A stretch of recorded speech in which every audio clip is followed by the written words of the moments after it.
Hello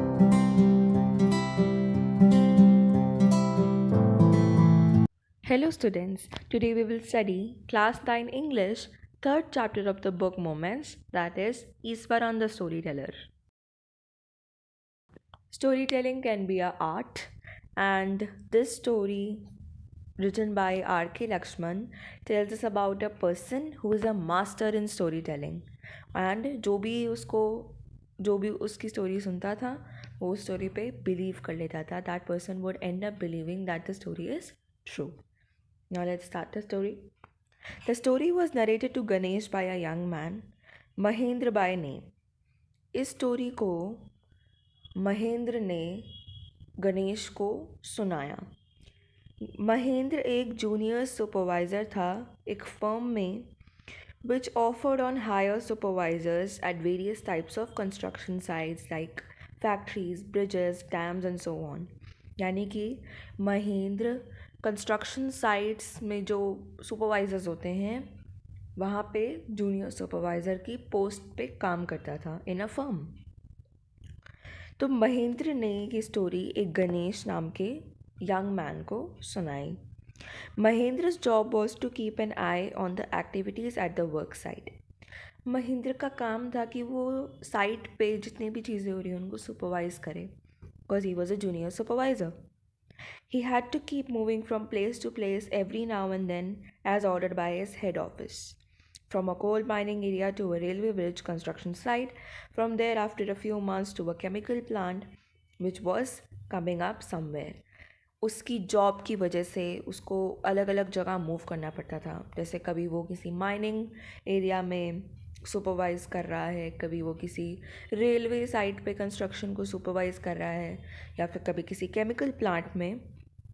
तो उसकी job ही ऐसी थी कि उसे जगह जगह घूमना पड़ता था. He was a bachelor, his needs were simple, and he was able to adjust himself to all kinds of odd conditions, whether it was an ill equipped circuit house or a makeshift canvas tent in the middle of a stone quarry. अब महेंद्र क्योंकि एक bachelor था तो वो easily जगह जगह जाके वहाँ पे एडजस्ट कर लेता था. बेशक वो जगह एक इल इक्विप्ड सर्किट हाउस हो या फिर एक मेक शिफ्ट कैनवस टेंट हो, वो वहाँ पे आराम से एडजस्ट कर लेता था because he had no other responsibility than responsibility of himself. So but one asset he had was is cook Eswaran. पर वो अकेला नहीं था, उसके पास एक बहुत ही वैल्यूएबल मैन था उसके लिए, वो था उसका cook Eswaran. The cook was quite attached to Mahendra and followed him uncomplainingly wherever he was posted.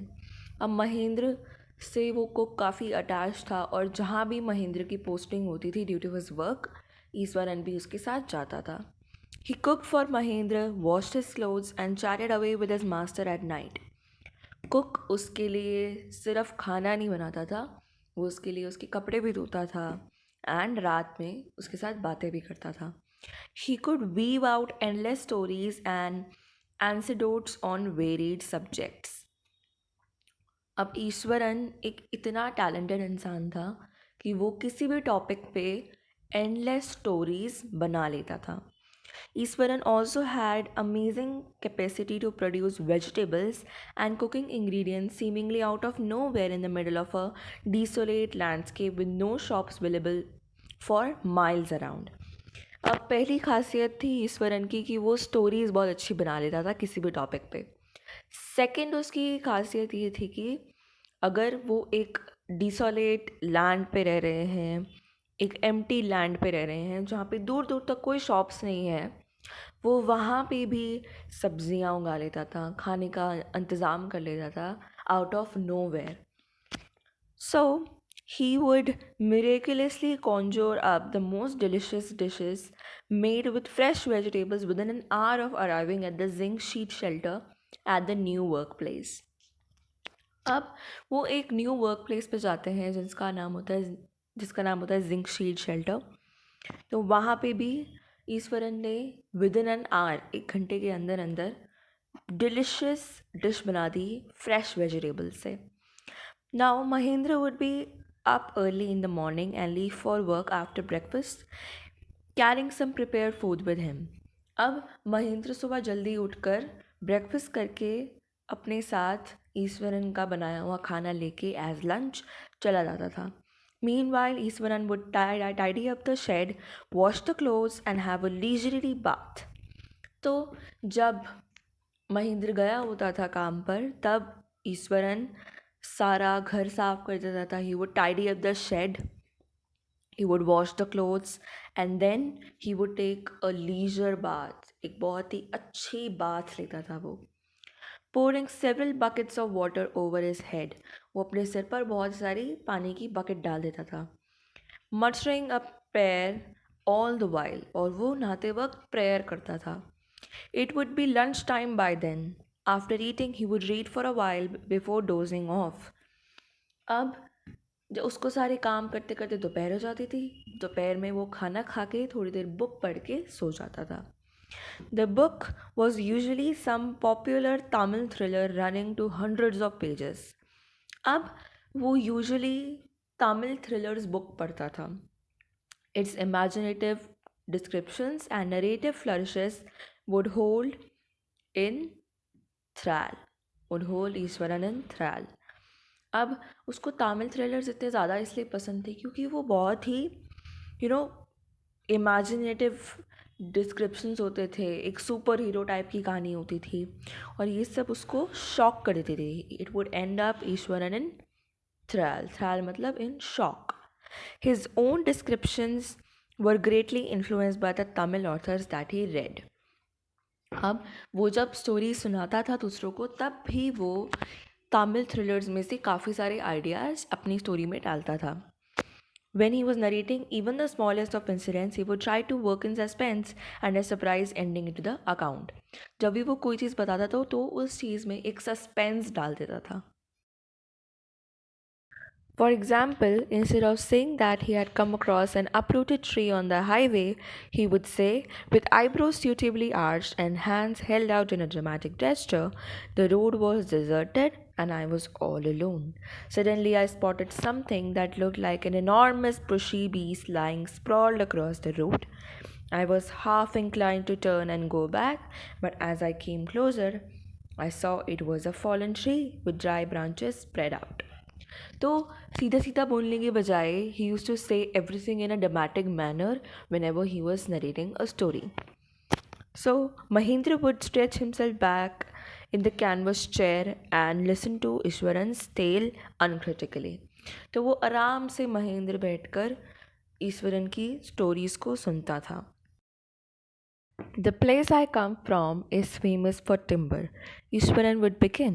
अब ईश्वरन एक बार अपनी एक स्टोरी सुना रहा था तो he said कि जहाँ से मैं बिलोंग करता हूँ वो place is famous for timber. There is richly wooded forest all around. The logs are hauled onto the lorries by elephants. They are huge well-fed beasts. यानी कि जहाँ पे जो फॉरेस्ट है वहाँ पे बहुत सारे एलिफेंट्स होते हैं. When they turn wild, even the most experienced mahot is not able to control them. और वो कहता है कि जब वो एलिफेंट्स मैड हो जाते हैं तो एक्सपीरियंस्ड मेहॉट भी उनका कुछ नहीं कर पाता है. After this prologue, Iswaran would launch into an elaborate anecdote involving an elephant. अब ये था उसकी स्टोरी का इंट्रोडक्शन. अब वो अपनी स्टोरी शुरू करता है. One day, a tusker escaped from the timber yard and began to roam about.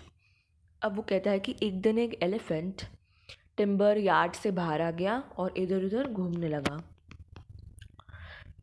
Stamping on bushes, tearing up wild creepers and breaking branches at will. तो वो इधर उधर घूम रहा था जब तो वो डिस्ट्रक्शन कर रहा था. He would stamp on bushes, he was tearing up wild creepers and he was breaking branches. You know, sir, how an elephant behaves when it goes mad. Iswaran would get so caught up in the excitement of his own story that he would get up from the floor and jump about, stamping his feet in emulation and of the mad elephant. अब उसने पूछा महेंद्र से कि आपको तो पता ही है कि जब एक एलिफेंट मैड हो जाता है तो वो कैसे बिहेव करता है. और ईश्वरन अपनी स्टोरीज़ में इतना ज़्यादा इन्वॉल्व हो जाता था कि वो भी खड़े होकर एलिफेंट की एक्टिंग करने लगता था. The elephant reached the outskirts of our town, breaking the fences down like matchsticks. अब वो कहता है कि अब एलिफेंट हमारे टाउन में आ गया और उसने जितनी भी ब्रांचेस थी और फेंसेस थी उनको मैच स्टिक्स की तरह तोड़ दिया. He would continue. It came into the main road and smashed all the stalls selling fruits, mud pots, and clothes. और when elephant went on the main road, उसने वहाँ पे सारी fruit shops, mud pot shops और clothes की shop को भी तोड़ दिया. People ran helter skelter in panic. The elephant now entered a school ground where children were playing, breaking through the brick wall. अब जब वो रोड पे था तब लोग इधर उधर भागने लगे. अब एलिफेंट एक स्कूल के प्लेग्राउंड में आ गया. वहाँ पे बहुत सारे बच्चे खेल रहे थे. All the boys ran into the classrooms and shut the doors tight. तो जितने भी वहाँ पे बच्चे खेल रहे थे वो अपने अपनी क्लासरूम्स में चले गए और उन्होंने क्लासरूम्स का गेट अच्छे से बंद कर दिया. The beast grunted and wandered about, pulling out the football goalpost, tearing down the volleyball net, kicking and flattening the drum kept for water, and uprooting the shrubs. अब उसने प्लेग्राउंड में भी बहुत ज़्यादा डिस्ट्रक्शन करा. कैसे? He pulled out the football goalpost. Football की goal post को उखाड़ दिया and वॉलीबॉल के नेट को भी निकाल दिया and he flattened the drum kept for water and he uprooted the shrubs. Meanwhile, all the teachers had climbed up to the terrace of the school building from where they helplessly watched the depredations of the elephant. अब सारी teachers जो थे वो terrace पे चले गए थे और वहाँ से वो हेल्पलेसली एलिफेंट को डिस्ट्रक्शन कॉज करते हुए देख रहे थे. There was not a soul below on the ground. The streets were empty as if the inhabitants of the entire town had suddenly disappeared. अब उस ना तो उस ग्राउंड में कोई जा रहा था डर के मारे और ना ही स्ट्रीट्स पे कोई आ रहा था और ऐसा लग रहा था कि यहाँ पे कोई लोग रहते ही नहीं हैं. I was studying in the junior class at that time and was watching the whole drama from the rooftop. अब ईश्वरन कहता है कि तब मैं जूनियर क्लासेस में पढ़ता था और मैं ये सब कुछ होता हुआ रूफटॉप से देख रहा था. I don't know what came over me suddenly. I grabbed a cane from the hands of one of the teachers and ran down the stairs and into the open. Eswaran कहता है मुझे पता नहीं एकदम से क्या हो गया कि मैंने एक टीचर के हाथ से केन लिया. केन मतलब एक डंडा लिया और मैं ग्राउंड में चला गया. The elephant grunted, swung a branch of tree which it held in its trunk. It stamped its feet, kicking up a lot of mud and dust. It looked frightening. अब एलिफेंट ने जब ईश्वरन को देखा तो उसने उसको डराने की कोशिश करी. एलिफेंट ने ईश्वरन को डराने की कोशिश करी. But I moved slowly toward it, stick in hand. People were watching the scene, hypnotized from nearby housetops. The elephant looked at me red-eyed, ready to rush towards me. It lifted its trunk and trumpeted loudly. At that moment, I moved forward and, mustering all my force, whacked its third toenail on the quick. अब ईश्वरन भी elephant की तरफ जाता गया and उसने उसके पास जाकर उसके थर्ड टोनेल पे मार दिया. The beast looked stunned for a moment, then it shivered from head to foot and collapsed. अब जब ईश्वरन ने एलिफेंट की थर्ड टोनेल पर स्टिक से मारा तब एलिफेंट थोड़े टाइम के लिए तो एकदम स्टन हो गया और फिर एकदम से वो शिवर किया and it collapse. At this moment, Ishwaran would leave the story unfinished and get up mumbling, I will be back after lighting the gas and warming up the dinner. Mahendra, who had been listening with rapt attention, would be left hanging. अब इस point पे ईश्वरन ने बोला कि अच्छा अभी रुको मैं ज़रा खाना गर्म करके लेकर आता हूँ.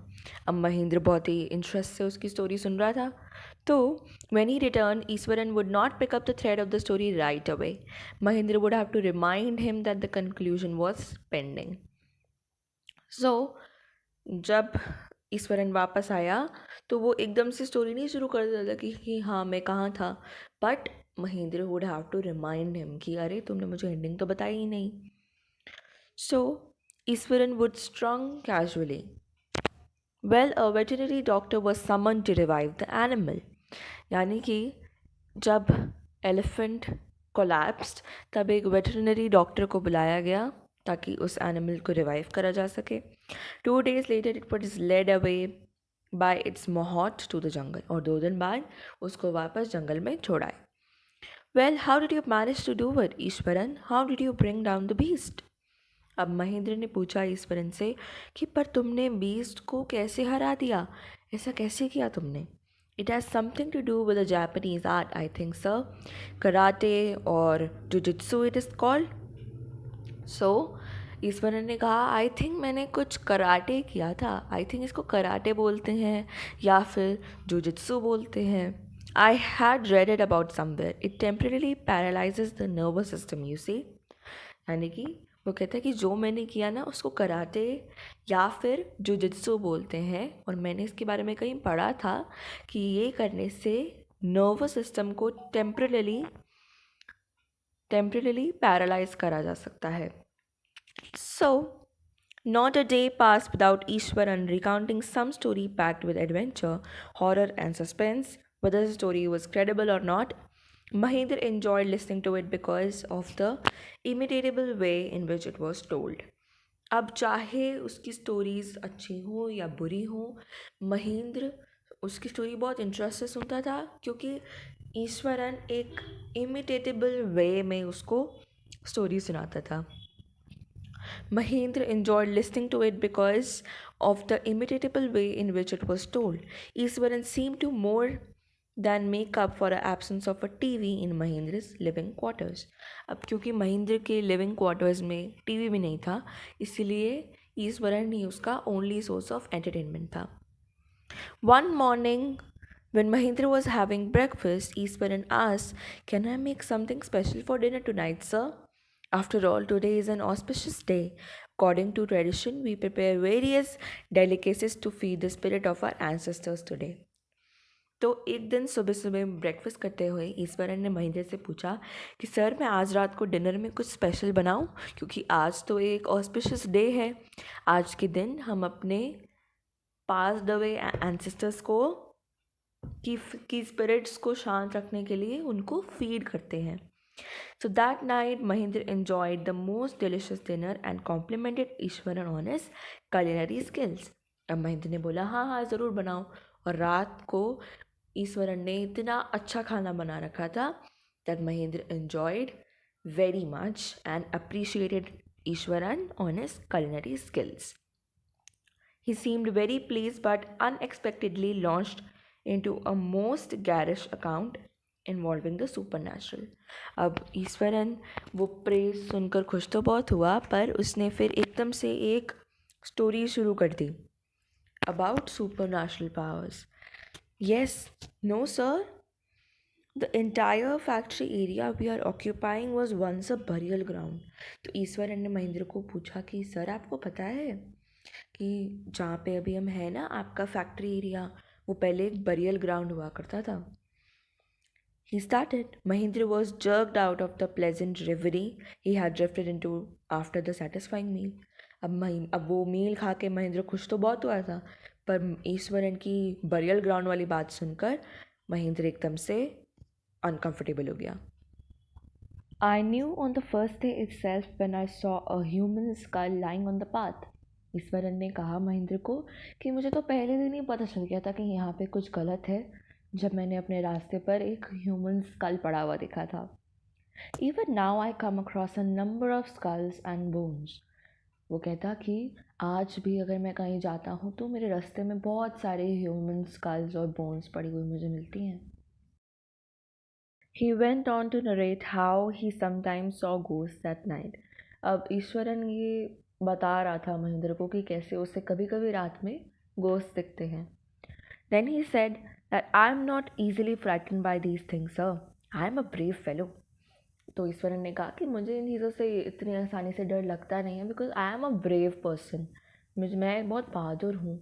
But one horrible ghost of a woman which appears off and on at midnight during the full moon. It is an ugly creature with matted hair and a shriveled face, like a skeleton holding a fetus in its arm. तो ईश्वरन बताता है वैसे तो मुझे डर नहीं लगता, पर जो एक अगली क्रिएचर एक अगली वुमन क्रिएचर जो मिडनाइट को आता है, विच अपीयर्स एट मिडनाइट, उससे मुझे बहुत डर लगता है, because it has an ugly appearance, it has matted hair, shrivelled face and skeleton जैसा फिगर है, and it holds a fetus in its arm. Fetus is a unborn and an unmatured baby. It's known as fetus, and that ghost holds a fetus in its arm. Mahendra shivered at the description and interrupted rather sharply. अब जब महेंद्र को ईश्वरन उस creature के बारे में describe कर रहा था, तब महेंद्र बहुत अनकंफर्टेबल हो गया, उसको बहुत शिवरिंग होना शुरू हो गई. So he interrupted Eshwaran. You are crazy Eshwaran, there are no such things as ghost और स्पिरिट्स. उसने ईश्वरन को बोला कि ईश्वरन तुम पागल हो, गोस्ट और भूत जैसी कोई चीज़ें होती ही नहीं हैं. It is a small, it is a figment of your imagination. यानी कि ये सब तुम्हारे दिमाग का खेल है, ऐसा कुछ नहीं है. Get your digestive system examined and may be your head as well. You are talking nonsense. अब यहाँ पे महेंद्र ईश्वरन को डांट रहा है कि तुम ये क्या बकवास कर रहे हो, this is all shit with which you are talking, it's not true, ghost and spirits are not true, तुम्हें अपना चेकअप कराना चाहिए, कि तुम पागल हो गए हो. So he left the room and retired for the night. अब ये सब बोलने के बाद महेंद्र उस कमरे से चला गया, expecting Eshwaran to sulk for a couple of days. अब जब वो उसको डांट के गया तो उसको लगा कि ईश्वरन कुछ दिन तो शांत रहेगा. But the next morning he was surprise to find the cook as cheerful and talkative as ever.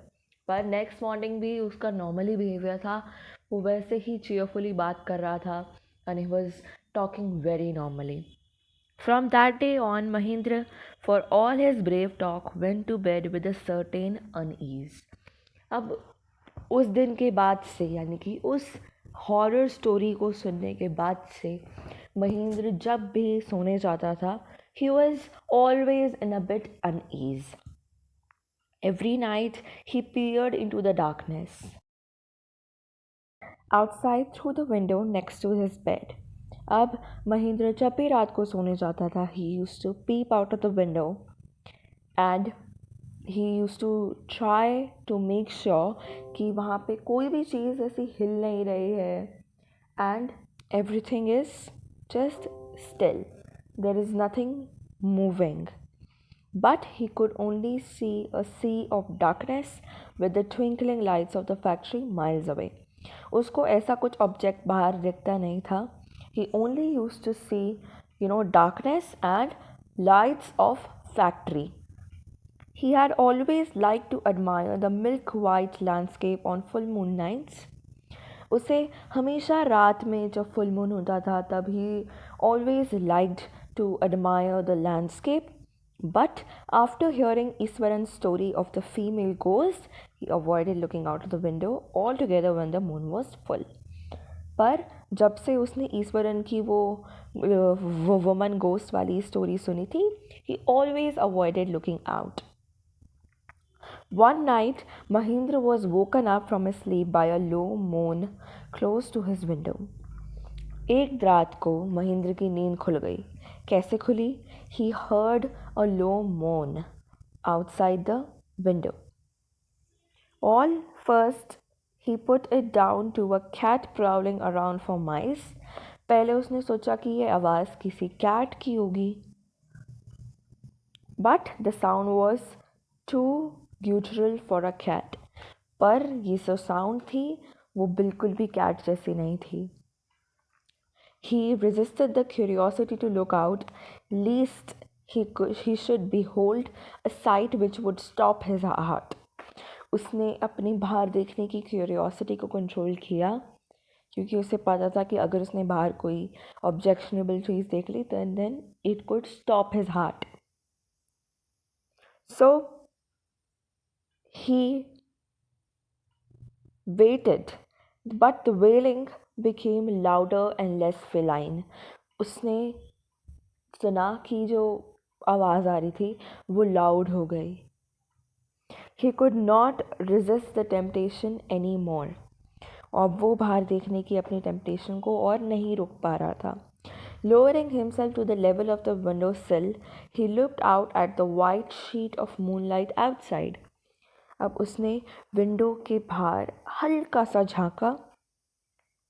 So there, not too far away, was a dark, cloudy form clutching a bundle. वहाँ पे window से ज़्यादा दूर नहीं एक dark सी cloudy सा figure था which was holding a bundle. Mahendra broke into a cold sweat and fell back on the pillow, panting. As he gradually recovered from the ghastly experience, he began to reason with himself.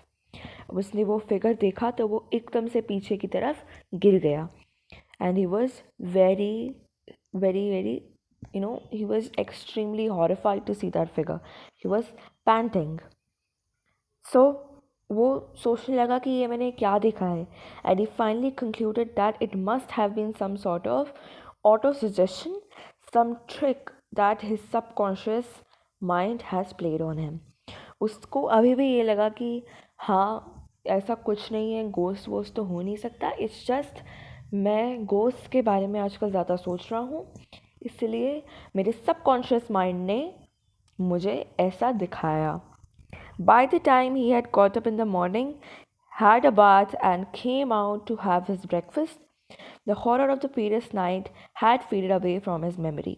अब वो ये सोच के कि उसके subconscious mind का ही खेल है ये सब, गोस्ट वोस्ट तो होता नहीं है, ये सोच के वो सो गया. सुबह जब वो उठा, he had a bath, then he came out to have his breakfast. तो उसके दिमाग से वो लास्ट नाइट वाली मेमोरी बिल्कुल जा चुकी थी. He had forgotten about all the things. Eswaran greeted him at the door with his lunch packet and his bag.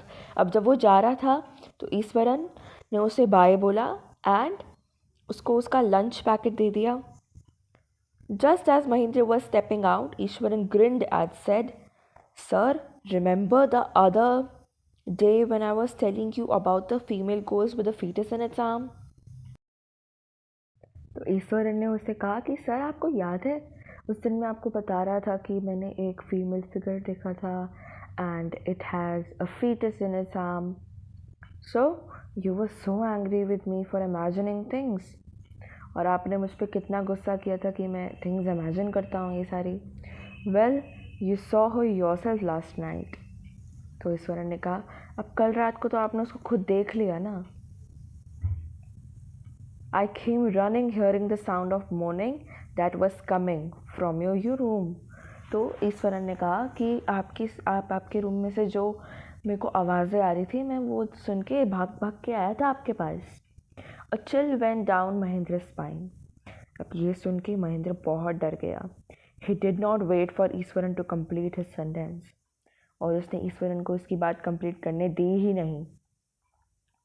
He hurried away to his office and handed in his papers, resolving to leave the haunted place the very next day. अब वो सीधा अपने office गया. वहाँ पे उसने resignation के papers दे दिए उनको और उसने वो हॉन्टेड प्लेस अगले ही दिन छोड़ दी. Now we will know about the theme and the message of the story. The theme of the story is the art of storytelling. इस स्टोरी की थीम है कि स्टोरी टेलिंग की जो आर्ट है वो होती क्या है एक्चुअली.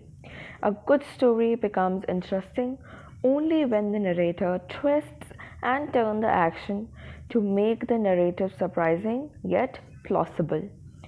एक स्टोरी को नरेट करना तभी अच्छा बनता है जब जो नरेटर है स्टोरी का वो उस स्टोरी में ट्विस्ट डालता है, टर्न डालता है, सस्पेंस एलिमेंट डालता है जिसकी वजह से लिसनर को और इंटरेस्ट आता है स्टोरी में. Eswaran, a master of this art, told gripping stories in a graphic and dramatic manner such that his listener listened to him in a rapt attention and bewilderment.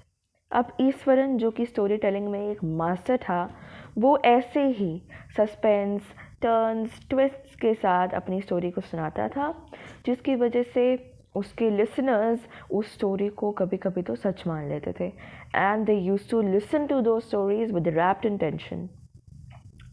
Once the story of a female ghost that he recounted so terrified his master that he quit his job and left the haunted place. एक बार ईश्वरन ने एक haunted female ghost की story सुनाई अपने master को, जिस वजह से उसके मास्टर ने वो जगह ही छोड़ दी. Another theme is that one must not let oneself to be influenced by superstitions like ghosts or spirits unless one has a faint belief in one's own subconsciousness. अगला थीम ये है कि किसी को भी भूतों की बातों पर या फिर गोस्ट स्पिरिट्स पर बिल्कुल यकीन नहीं कर लेना चाहिए जब तक उस इंसान को अपने सबकॉन्शियसनेस पर फुल तरह से विश्वास नहीं है. Mahendra believed that he had seen the female ghost because his subconscious seemed to have already accepted the presence of ghosts and spirits.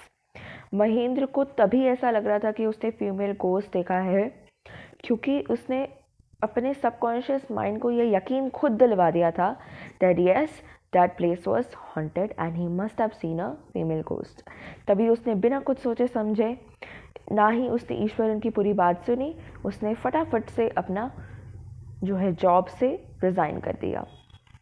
Now the message of the story is, the story gives us a message that the unnatural world of ghost and spirit is merely a figment of our imagination.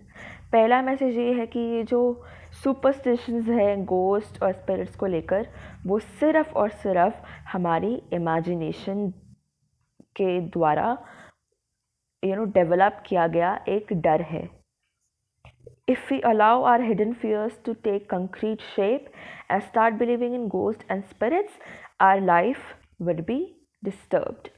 अगर हम अपना दिमाग उन चीज़ों की तरफ जो है डाइवर्ट करते हैं एंड हम अपनी ही इमेजिनेशन में ये मानते हैं कि yes ghost and spirit exist, तब हमारी ही लाइफ डिस्टर्ब होती है.